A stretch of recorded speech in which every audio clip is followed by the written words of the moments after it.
Tanggung jawab dalam hal syariat Islam tidak hanya tanggung jawab pemerintah. Tanggung jawab kita yang mandum mendesya kita dengan Allah. Karena syariat Islam sudah dideklarasikan di Aceh 23 tahun yang lalu, namun pelaksanaannya kita pastikan tidak baik-baik saja di negeri ini. Maka lagi-lagi saya ingin menyampaikan, mari kita dukung program ini. Oh, tunggu di Aceh syariat Islam kajaman kana kata laksanakan syariat Islam nyan dalam perkara salat, dalam perkara private law, dalam perkara hukum pribadi salat kita nyan gak diatur di negara, gak berjalan sejak dulu. Namun dalam hal public law, hukum masyarakat, hukum yang berlaku umum diformalisasikan di Aceh, dideklarasikan oleh Pak Gubernur tempo dulu. Sudah 23 tahun lebih kurang berjalan di Aceh. Namun implementasi pelaksanaannya itu tidak baik-baik saja sampai dengan saat ini. Kenapa itu terjadi? Semua kita tidak mendukung pelaksanaan syariat Islam. Saya berani mengatakan seperti itu.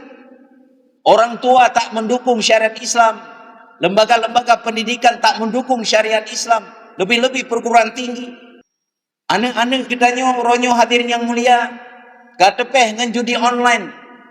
Gak tepeh dengan narkoba. Gak tepeh dengan LGBT. Di mana tanggung jawab kita sebagai orang tua?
Bismillahirrahmanirrahim. Assalamualaikum warahmatullahi wabarakatuh.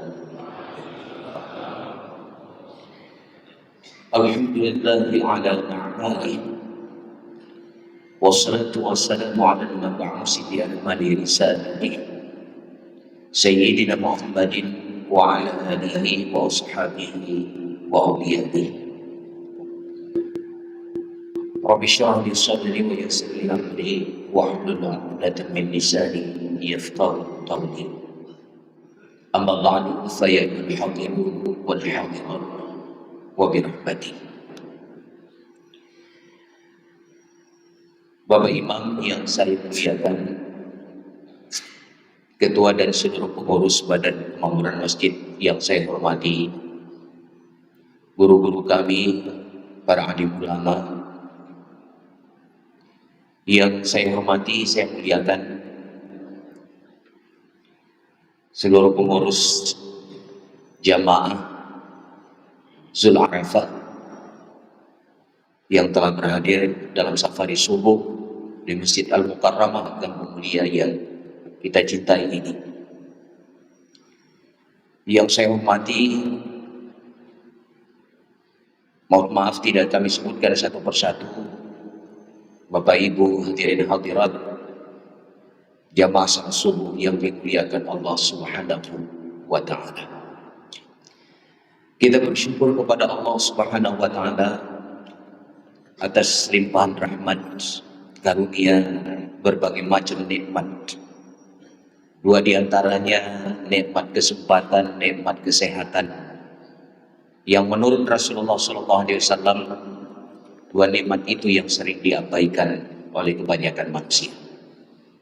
Alhamdulillah, dengan dua nikmat itu pula Ban Mandung Gedanya berhadir di masjid yang mulia dalam rangka kita menunaikan perintah Allah, melaksanakan salat subuh secara berjamaah.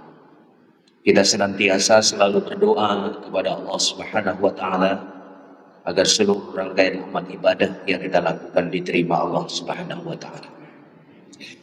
Selanjutnya kita menyampaikan doa, salawat dan salam kita kepada junjungan alam Nabi besar Muhammad sallallahu alaihi wasallam, kepada keluarga dan sahabat beliau sekalian, Nabi dan Rasul yang mengajarkan kepada kita agar kita selalu menjaga silaturahmi dengan cinta mencintai.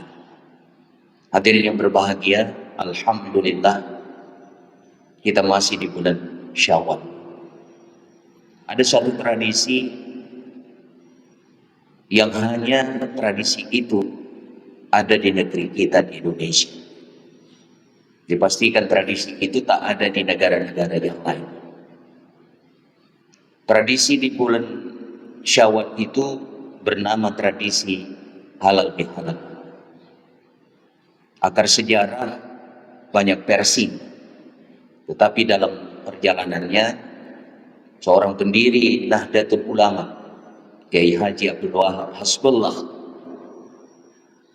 menyampaikan kepada Presiden Indonesia di saat itu, bernama Insinyur Soekarno.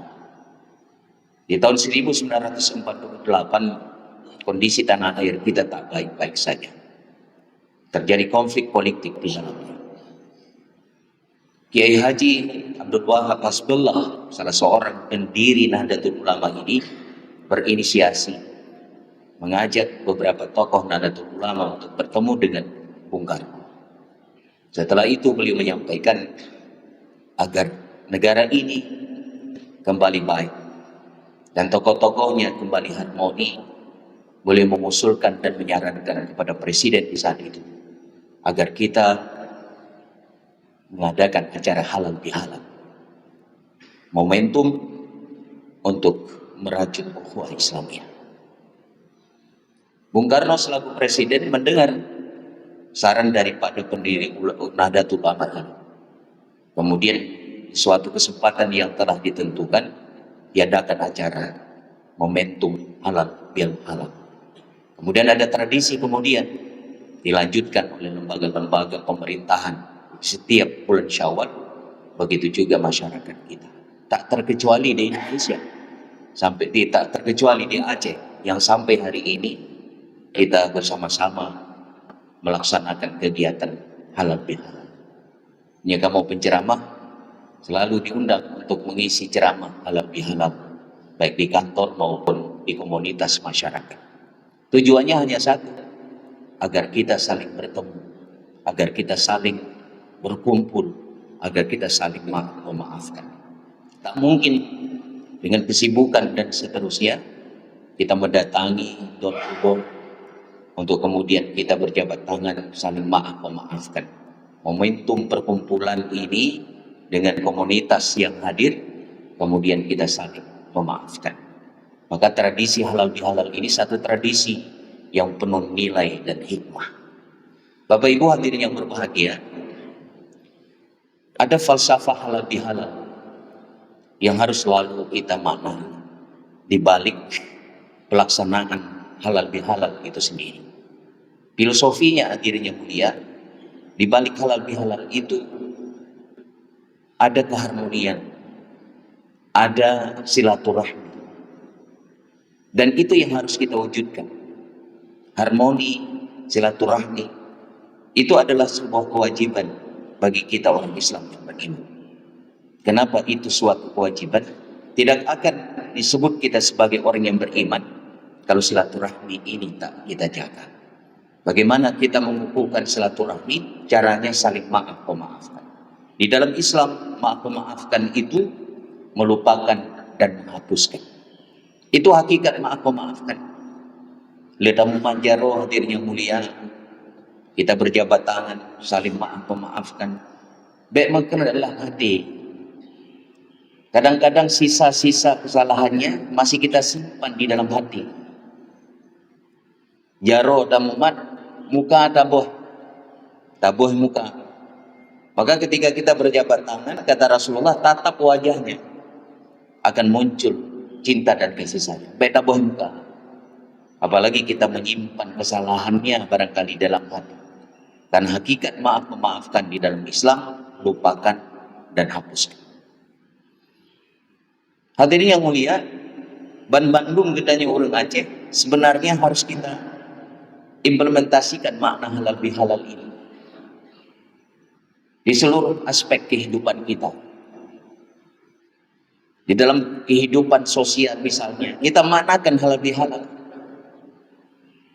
Han memada merupakan mensyahara assalamualaikum.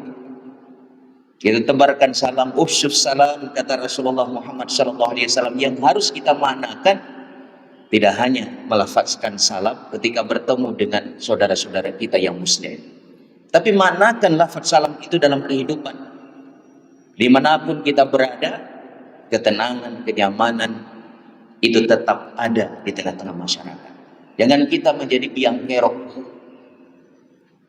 Jangan kita menjadi tukang penyebar hoax, fitnah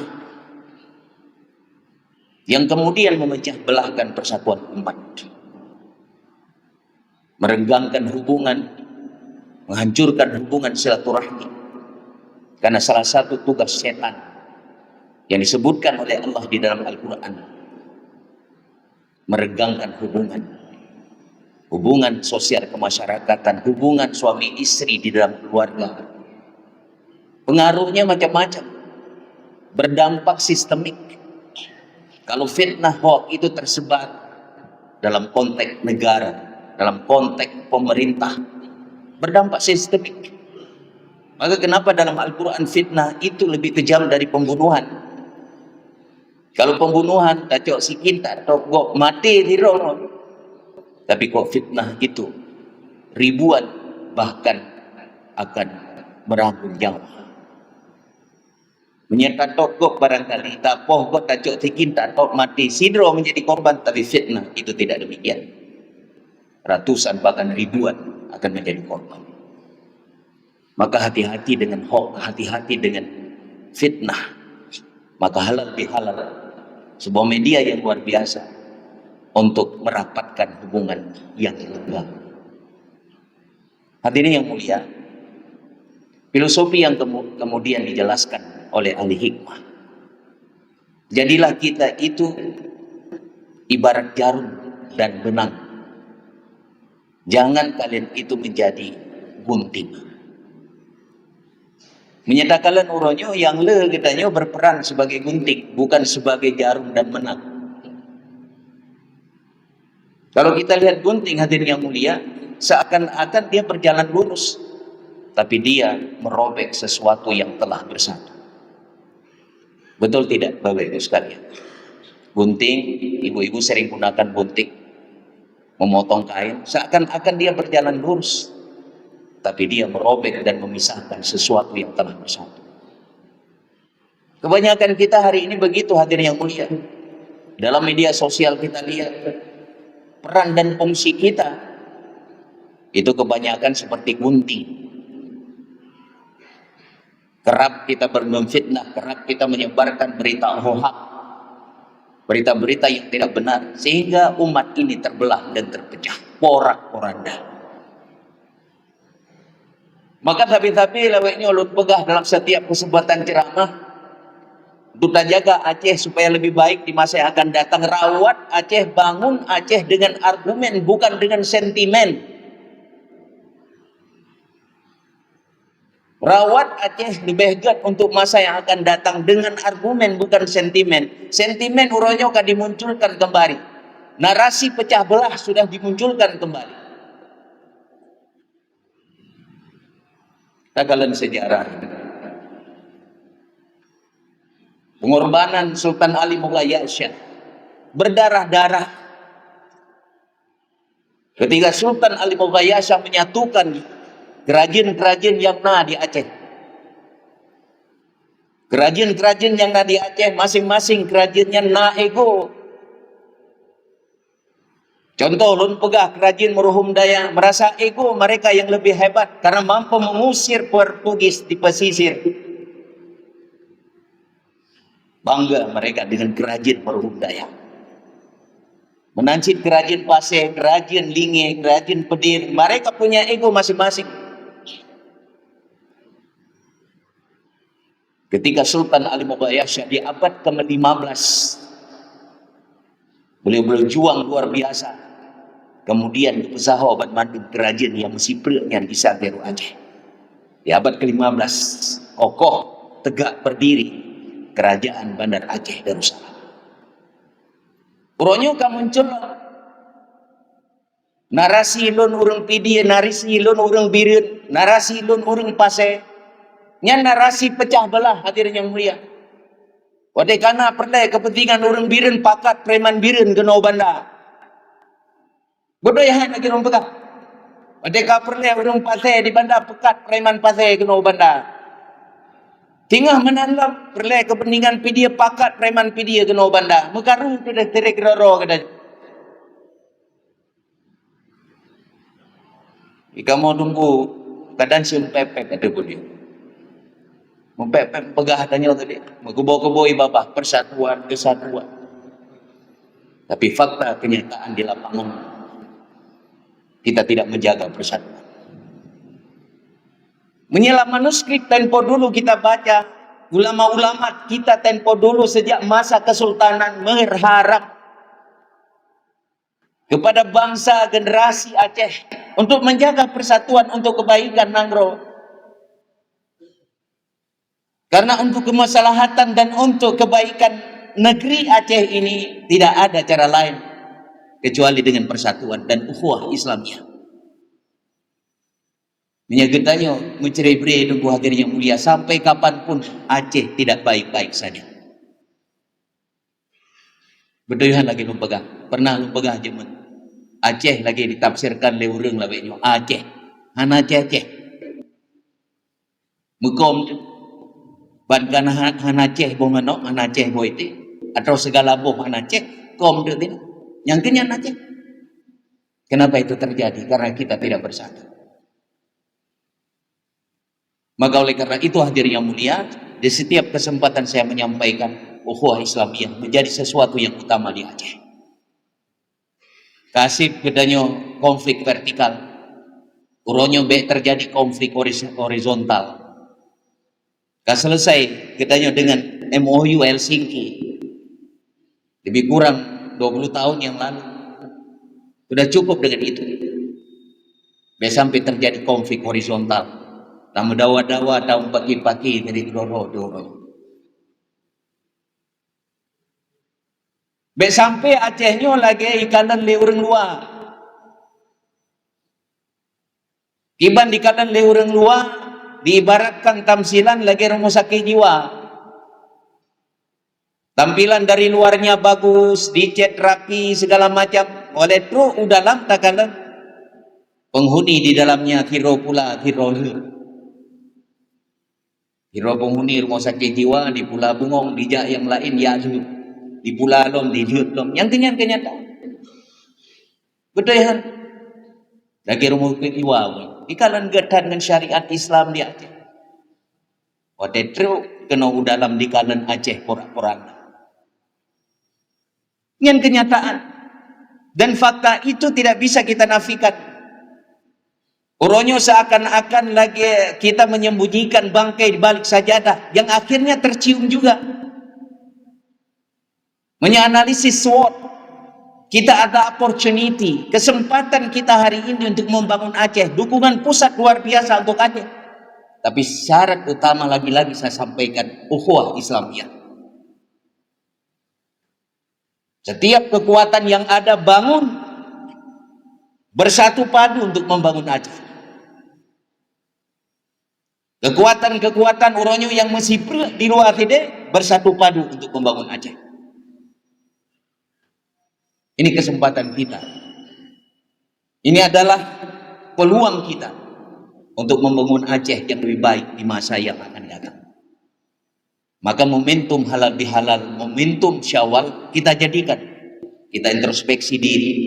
Kemudian di kesempatan halal bihalal pula di bulan Syawal ini kita saling memaafkan, melupakan masa lalu.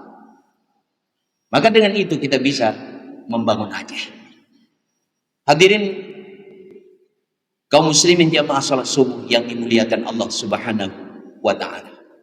Kemudian yang kedua,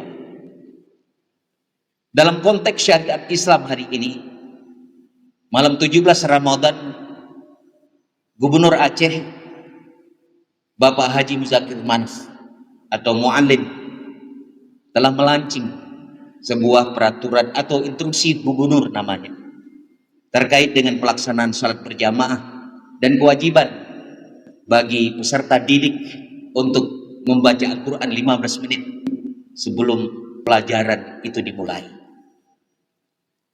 Instruksi itu perlu mendapat dukungan dari kita seluruh masyarakat. Dan dia tidak bisa berjalan dengan sendirinya tanpa ada dukungan. Uronyo yang terkait dengan instruksi gubernur itu punya tanggung jawab Dinas Syariat Islam, punya tanggung jawab Satpol PP dalam melakukan pengawasan. Tapi instrumen pemerintah itu tidak cukup untuk memastikan instruksi gubernur ini berjalan dengan baik dan benar di tengah-tengah masyarakat. Perlu dukungan semua pihak. Orang tua harus memberi dukungan terhadap instruksi gubernur ini. Para guru, tokoh-tokoh masyarakat harus mendukung instruksi gubernur ini dapat berjalan secara baik dan benar. Pemerintah hari ini punya etikat baik, punya political will untuk itu. Tapi tanpa dukungan masyarakat, mustahil instruksi gubernur secara khusus dapat berjalan secara baik. Apa yang diinginkan oleh instruksi gubernur yang telah dikeluarkan ini? Agar masyarakat Aceh itu sadar dengan kewajibannya. Setiap waktu salat tiba, tinggalkan segala macam bentuk aktivitas, tunaikan salat. Kewajiban tidak hanya salat di masjid.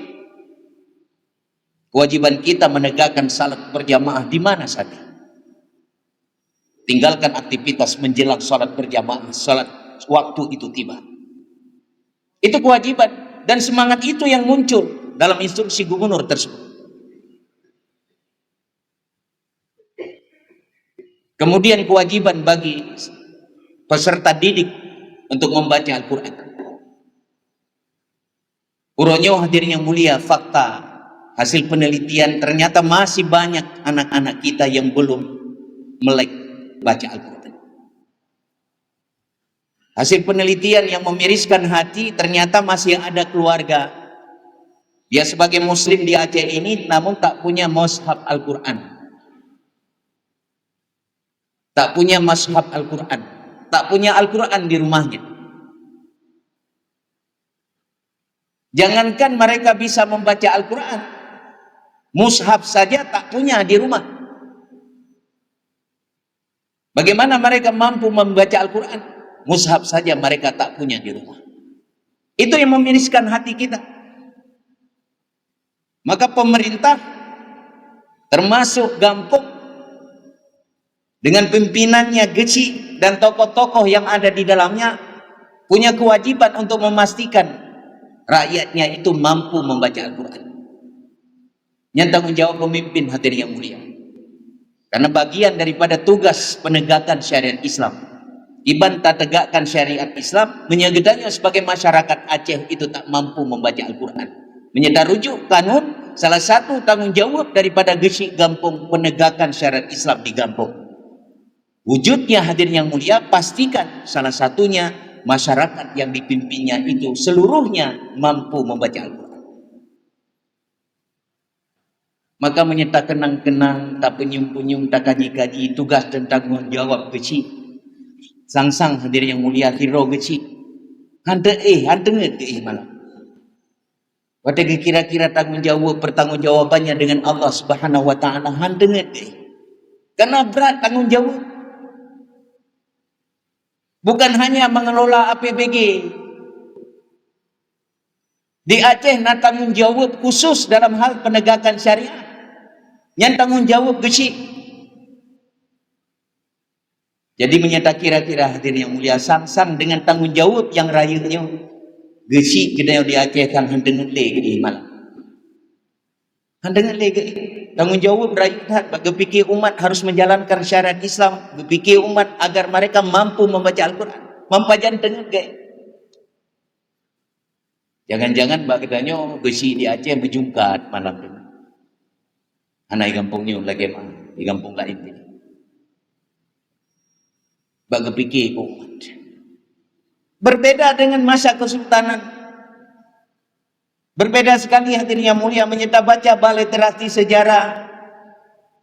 Bagi fikir-fikir ke umat na Geci di kampung na mungkin yang handengan ke fikir ke rakyat, ke fikir ke umat, ke fikir ke masyarakat, ke fikir ke gedanya umat. Mana ada?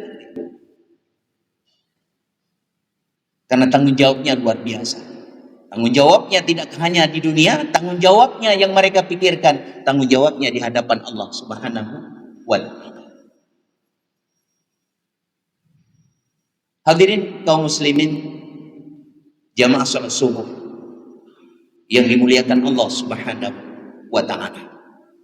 Seperti saya katakan tadi, kita begitu luar biasa dengan romantisme sejarah kita tempo dulu. Sejarah kita yang hijau rano, indah sekali, keadaan masyarakatnya yang menjalankan syariat Islam, puncaknya pada masa Sultan Iskandar Muda, menjadi salah satu negara terhebat dan adidaya, salah satu negara muslim di dunia, adidaya, superpower. Kita dengan romantisme sejarah tempo dulu yang kita rasakan hari ini, sehingga kita melupakan kondisi kita saat ini. Hebatan Aceh dengan Islam, puncaknya Sultan Iskandar Muda memimpin. Aceh luar biasa. Kita melupakan kondisi real hari ini. Menyanyikan Aceh labeling hanya narkoba. Aceh dilabel sebagai darurat narkoba. Uronyo heboh darurat kadinangronyo hadirin yang mulia. Dilabel, belum diberikan stigma. Labeling Aceh uronyo hadirin yang mulia, darurat narkoba, darurat LGBT, darurat judi online. Satu fakta terkait dengan LGBT hadirin yang mulia. LGBT namun pun lah. Beko kengken LGBT, dia namun pun ikut ini. Oh tangkat dengan tu saja, kata dengan ya. LGBT nah. Penandukan homoseksual laki-laki dengan laki-laki, kira-kira mana? lesbian, perempuan dengan perempuan. Fakta sangat menyedihkan.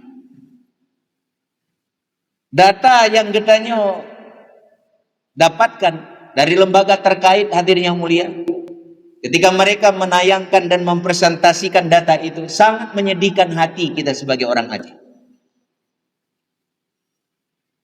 Usia 15 tahun mereka sudah melakukan LGBT. LGBT mereka terkena penyakit menular HIV/AIDS. Jumlahnya ribuan, tertinggi di Banda Aceh, menyusul Langsa dan Luxmawi. Pertanyaan kita kemudian, ada apa dengan pelaksanaan syariat Islam di Aceh? Kita punya undang-undang pemerintahan Aceh, turunannya kita punya kanun jinayah yang mengatur pula liwat, yang mengatur musahakah yaitu lesbian, yang mengatur perkara pelecehan seksual. Ada apa dengan kanun jinayah yang telah berlaku?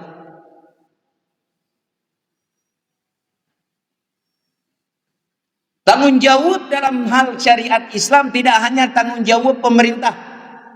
Tanggung jawab kita yang mandu mendesya kita dengan Allah. Karena syariat Islam sudah dideklarasikan di Aceh 23 tahun yang lalu. Namun pelaksanaannya kita pastikan tidak baik-baik saja di negeri ini.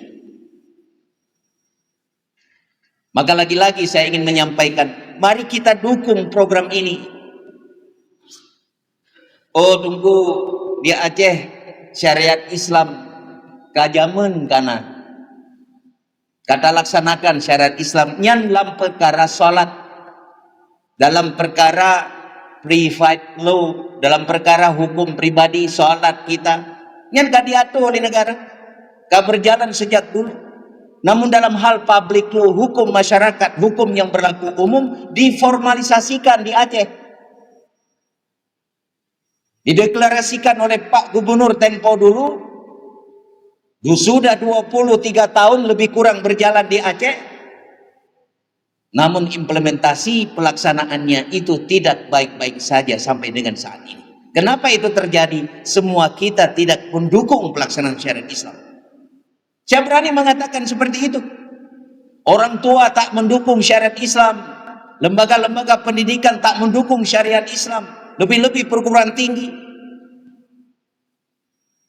Aneh-aneh kitanya ronyo hadirin yang mulia. Gatepeh dengan judi online. Gatepeh dengan narkoba. Gatepeh dengan LGBT. Di mana tanggung jawab kita sebagai orang tua? Uronyo tan tapuratanya hadirin yang mulia, ketika ane telah diwo rumah. Tan tapuratanya yang kitanya urun si, apakah engkau nak telah sholat? Berapa banyak anak-anak kita yang tidak berpuasa Ramadan? Di hari puasa Ramadan mereka duduk dalam kesunyian, mereka makan di sana tak berpuasa. Di mana tanggung jawab kita sebagai orang tua hari ini? Untuk memastikan anak-anak kita itu melaksanakan perintah agama. Termasuk berpuasa Ramadan, menegakkan sholat 5 waktu.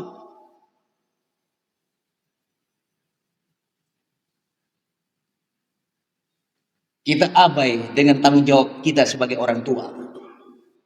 Agar anak-anak kita itu taat kepada Allah. Gaduh dalam pikiran kita yang tak pikir. Anak lunyo bujit ke dokter, anak lunyo bujit ke insinyur, anak lunyo bujit ke tentara, bujit ke polisi. Tapi kita abai mengajarkan mereka pendidikan agama. Abai kita memaksa mereka untuk taat kepada Allah. Beda ayat-ayat dan perintah sholat itu. Mungkin dalam hal yang lain dalam keluarga hadirin yang mulia, gedanya jita bersenda-senda. Dijeda mekra-mekra dalam keluarga, hana masalahnya diyu oleh Nabi. Tapi dalam perkara sholat, baca Quran, jangan main-main dengan perintah itu. Beda main-main. Sholat, membaca Al-Quran. Pastikan mereka itu menegakkan perintah agama. Yang lain hana masalah, kamu senda-sendangan, kamu senda-sendangan bermau, silakan saja. Tapi dalam perkara sholat, membaca Al-Quran, jangan main-main dalam perkara itu. Hadirin kaum muslimin yang dirahmati Allah Subhanahu wa taala. Maka sekali lagi saya ingin menyampaikan agar tanggung jawab syariat Islam ini menjadi tanggung jawab kolektif kita. Menjadi tanggung jawab bersama agar kemudian syariat Islam itu bisa berjalan dengan baik. Orangnya pemerintahan baru di kota Banda Aceh. Kita melihat informasi, kita melihat di media sosial begitu luar biasa. Ada yang pro dan kontra terkait dengan usaha yang dilakukan oleh pemerintah kota Banda Aceh di bawah wali kota Ibu Eliza Sayyidul Jamal. Luar biasa gebrakan. Di media sosial kita membaca banyak yang kontra, banyak yang pro juga terkait dengan penegakan syariat Islam. Masa bodoh dengan investasi, masa bodoh dengan investor kalau syariat Islam tak berjalan di negeri ini. Sampai-sampai narasi dibangun oleh media sosial, oleh berita-berita yang tak punya dasar kebenarannya. Mereka mengatakan kalau syariat Islam seperti itu dilaksanakan, investasi itu tak akan ada di Aceh ini. Masa bodoh dengan investor. Menye syariat Islam kata dan makmu nangronyo dengu. Walau anna ahlal qura amanu wattaqau la fatahna alaihim barakatim minas sama'i wal ard. Nyan ayat Allah. Nyan gepegale Allah dalam Al-Quran. Menyebat manum gedenya beriman, bertakwa kepada Allah. Beriman, bertakwa penduduk negeri Allah akan gebuka pintu keberkahan dari langit dan bumi. Ya Allah, nya kamu singkung, nepetren ujian dari langit, ya Allah gepetren sebagai rahmat, bukan sebagai laknat. Ya Allah, nutut nepetimo tumbuh-tumbuhan. Hijau rano negeri ini dengan tumbuh-tumbuhan. Mantang talake ba Allah menyegeda yang beriman bertakwa diistijabahkan. Talake keberkahan di nangronyo Allah diberikan keberkahan. Kiban keberkahan hadirin yang mulia. Metamah-tamah laju kebaikan pemimpin, metamah-tamah laju kebaikan masyarakat dan rakyat yang dipimpin. Nya nanggro yang diberkahi. Sabot tanda kepada ulama nanggro yang telah diberkahi oleh Allah Subhanahu wa taala. Ketika petani turun ke sawah, di saat itu Allah menurunkan hujan sebagai rahmat. Yang petani-petani kita berdoa mereka kepada Allah sebelum mereka turun ke sawah menanam padi, ya Allah berikan hujan. Kibanda pula padi ba muslim semua. Talake ba Allah, ya Allah turunkan hujan. Allah menurunkan hujan sebagai rahmat. Ketika musim panen tiba, mereka lagi berdoa kepada Allah, ya Allah hentikan sedikit hujan. Jadi ketika panen hujan pun luar biasa, mungkin panen itu akan gagal. Mereka juga berdoa kepada Allah, ya Allah hentikan hujan itu. Allah menghentikan hujannya agar panen daripada petani itu menjadi sempurna. Yang sabun nangro yang diberkahi. Uronyo di Aceh hana tengku perleh kaku. Wate ketanya ka perleh. Sudah masa tiba petani menanam padi, di saat itu hujan dihentikan. Gagal panen di mana-mana. Itu yang terjadi. Wateka hana perleh banjir. Pertanyaan kita kemudian dan jawaban itu ada pada diri kita masing-masing. Diberkahi tidak negeri ini? Untung kita hadirin yang mulia, mudah-mudahan tidak sombong dan takabur. Nah di masjid kita udah berdoa tapi ba Allah, baik kendu udah berdoa ba Allah. Selalu kita memohon kepada Allah pemimpin kita baik, pemimpin kita itu jroh, rakyatnya juga baik, semua masyarakatnya jroh. Tam doa tapi ba Allah Subhanahu wa taala. Katri bega dan bulan berdoa hana dulu permohonannya mungkin yang ke-1001 kali. Kasih PKG dalam doa hana dulu permohonannya tunggu mungkin yang ke-1002 kali. Yang guyu oleh Allah, jangan berputus asa dengan rahmat Allah. Berdoa terus-menerus. Karena pakat doa itu bagian daripada ibadah. Le dan berdoa ba Allah, le ibadah kita. Berdoa lagi dulu. Hadirin yang mulia, untuk yang terakhir saya ingin menyampaikan syariat Islam itu akan memberikan kemaslahatan kepada kita. Keselamatan hidup di dunia, kemudian keselamatan dan kemaslahatan hidup kita di akhirat. Maka apa yang kepegah lein datu kita tempo dulu, mudah-mudahan dalam masa-masanya ubu terwujud ban mandum. Maka untuk mewujudkan itu, ban mandum kita harus mendukung pelaksanaan syariat Islam. Narasi-narasi yang dibangun di luar untuk memecah belahkan umat yang ada di Aceh, untuk menghancurkan kekuatan dan persatuan kita masyarakat Aceh, kita berikhtiar untuk menghalanginya. Anasir-anasir negatif yang ingin menghancurkan Aceh, bersama-sama kita halang. Baik terpengaruh kitanya dengan berbagai macam propaganda ya. Uronya luar biasa masif di Aceh dengan pemerintahan baru hari ini. Maka dari awal kampanye, dari awal sebelum pelantikan mu'alim tabi-tabi kepegah Bek Syekh Syok. Wategikan pertama sekali Bek Syekh Syok, kita dah fikir bahasa biasa. Bek Syekh Syok bahasa luar biasa dalam bahasa Aceh. Apa makna Bek Syekh Syok? Bek karu-karu.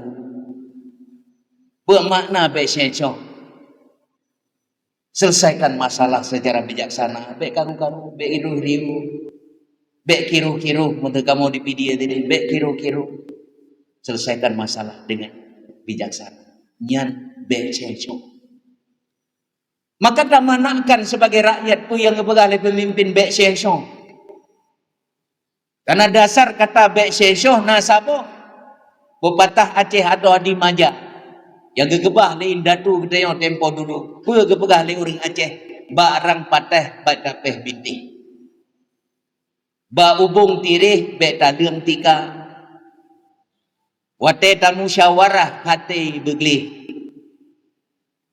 Bek abih arang muso han taja. Nyan Bek Syekh Syok mana ni? Selesaikan masalah dengan bijaksana. Bek karu-karu tunggu. Kira-kira nyohana manfaat bek tak puput. Kira-kira nyohana maslahat bek tak laksanakan, bek tak implementasikan. Bek Syekh Syok. Itu makna. Dan semua kita tidak mampu memaknakan kata itu. Kalau kita mampu memaknakan dan kita baca literasi-literasi sejarah Aceh, Bek Syekh Syok itulah yang membangun Aceh lebih baik di masa yang akan datang. Berdoyan lagi nombor. Selesaikan masalah secara bijaksana. Benar masalah di danggeronya selesaikan secara bijaksana. Bek dan pagi-pagi. Jaga persatuan, bek karu-karu katanya. Dinamika pasti terjadi, selesaikan dia secara baik. Itulah makna daripada Bek Syekh Syok. Jadi momentum halal bihalal di bulan Syawal, hadirin yang mulia, maknakan itu dengan berbagai macam falsafah, nilai-nilai filosofi yang telah saya sampaikan tadi. Bek Syekh Syok itu menjadi hal yang paling utama dan pertama. Terakhir, pesan yang ingin saya sampaikan, bangun Aceh ini dengan argumen, bukan dengan sentimen. Jadi lepaskan ego daerah, lepaskan ego kewilayahan. Tak bangun Aceh menjadi Aceh yang lebih hebat, menjadi baldatun taibatun warabun ghafur. Hadirin yang mulia, kita tetap beristiqamah seperti dipegang oleh Ustaz Jul untuk berdakwah. Tegakkan kalimat tauhid, la ilaha illallah Muhammadur Rasulullah.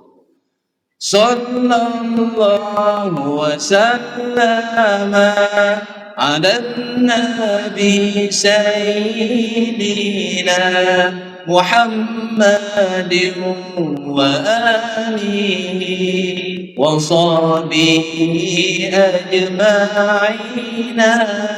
Sallallahu